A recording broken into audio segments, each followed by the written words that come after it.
Assalamualaikum warahmatullahi wabarakatuh.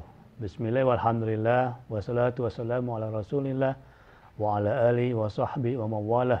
La haula wa la quwwata illa billah amma ba'd. Alhamdulillah, rekan-rekan dimanapun berada, dari Sabang sampai Merauke, dari Malaysia hingga Andalusia, mudah-mudahan kita semua sehat walafiat dan juga dalam keadaan kuat. Menjelang berbuka puasa, kita ada program ngabuburit, termasuk salah satu antaranya adalah kita akan buat bedah buku.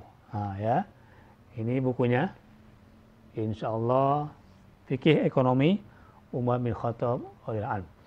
A'udzubillahi minasyaitonir rajim. Wasabiqunal awwalun minal muhajirin wal ansar walladzina taba'uhum biihsan radhiyallahu anhum wa radu an. Quran surah At-Taubah ayat 100.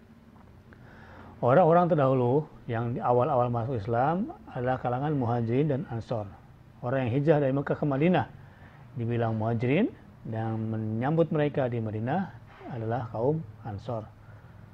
Walladzina taba'uhum biihsan, dan orang-orang yang mengikuti mereka dengan baik, radhiyallahu anhum wa radu an. Allah ridho pada mereka, mereka pun ridho kepada Allah Subhanahu wa taala. Alhamdulillah, setelah Nabi, sebaik-baik manusia setelah Nabi adalah Abu Bakar As-Siddiq, kemudian Umar bin Khattab.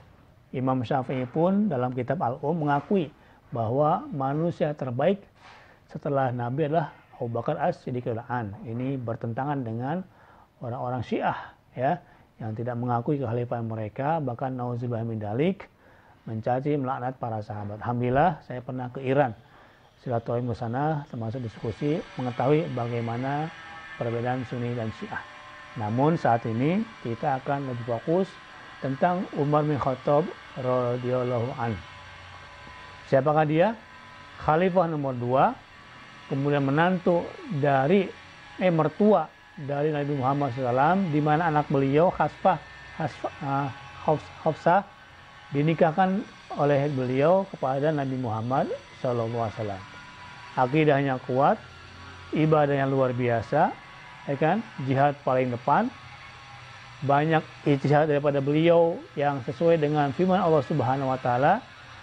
Salah satunya adalah maqam Ibrahim musalla, salat di maqam Ibrahim.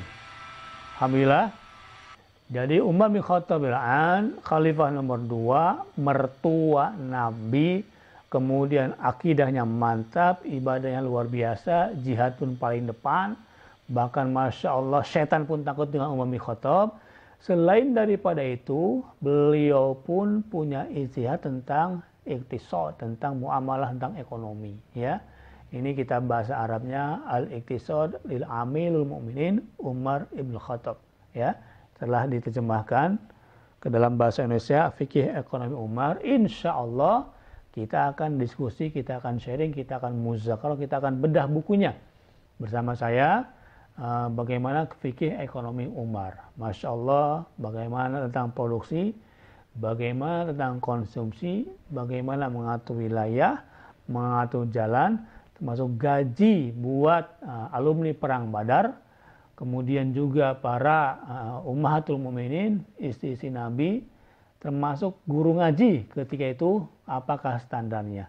Yang jelas beliau pun menetapkan standar dinar dan dirham yang diakui oleh umat Islam dan memang dipraktekkan. Kemudian bagaimana mengkolektifkannya menghadapi mata uang yang palsu ketika itu, orang yang akan merubah mata uang.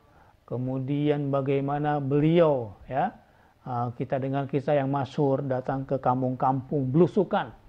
Sebelum zaman seperti pemimpin zaman sekarang belusukan, Umar bin Khattab adalah seorang khalifah yang belusukan, yang langsung terjun ke lapangan, mengetahui bagaimana keadaan suatu rakyatnya. Masya Allah, ternyata ada faktor-faktor ekonomi yang Umar bin Khattab lakukan ketika itu. Dan luar biasanya, insya Allah kita akan muzakarah, kita akan bedah bukunya, kita akan diskusi bagaimana kisah perjuangan beliau, khususnya dalam perkara muamalah. Masya Allah, ya, sebagaimana kita ketahui Islam agama yang sempurna, udkhulu fi silmi kafah, dan kita pun dianjurkan untuk masuk Islam secara keseluruhan. Bukan saja akidah, bukan saja ibadah, perkara muamalah pun yaitu dalam Islam. Dan Umar bin Khattab akan menjadi patokan, akan menjadi contoh toladan buat kita semua dan bagaimana penerapannya di akhir zaman supaya kita semua mendapatkan berkah karunia untuk ikuti dengan mereka. Barang siapa ikuti dengan langkah-langkah para sahabat, insya Allah semoga kita semua pun dapatkan kemuliaan, mendapatkan kemudahan di dunia dan di akhirat. Sekian, ini pembuka saja ya. Mudah-mudahan stay tune bersama saya. Insya Allah kita akan bedah lagi lebih dalam bagaimana sifat-sifat Umar bin Khattab, termasuk bagaimana kebijakan ekonomi beliau. Terima kasih, sampai jumpa di lain waktu dan kesempatan. Assalamualaikum warahmatullahi wabarakatuh.